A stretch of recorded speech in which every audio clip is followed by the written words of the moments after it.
G7 used to be the G8. Barack Obama and a person named Trudeau didn't want to have Russia in. And I would say that that was a mistake, because I think you wouldn't have a war right now if you had Russia in.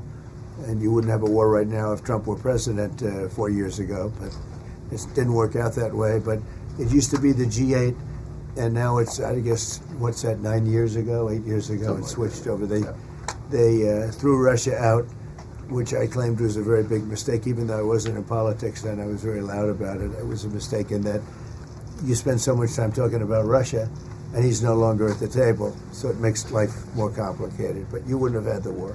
And you mentioned Putin. Do you think that he should have a seat at the G7 today, that it should be the G8?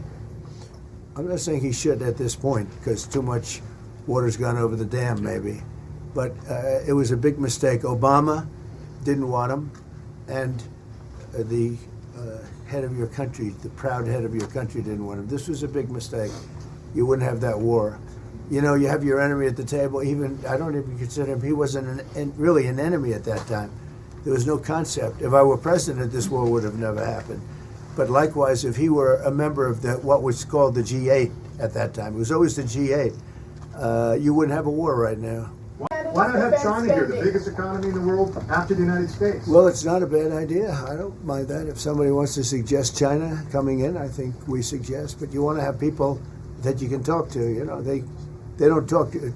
Putin speaks to me. He doesn't speak to anybody else. He doesn't want to talk, because he was very insulted when he got thrown out of the G8. As I would be, as you would be, as anybody would be. He was very insulted. And, I mean, he was thrown out by Trudeau, who convinced one or two people, along with Obama. He was thrown out, and he's not a happy person about it, I can tell you that. He basically doesn't even speak to the people that threw him out, and I agree with him.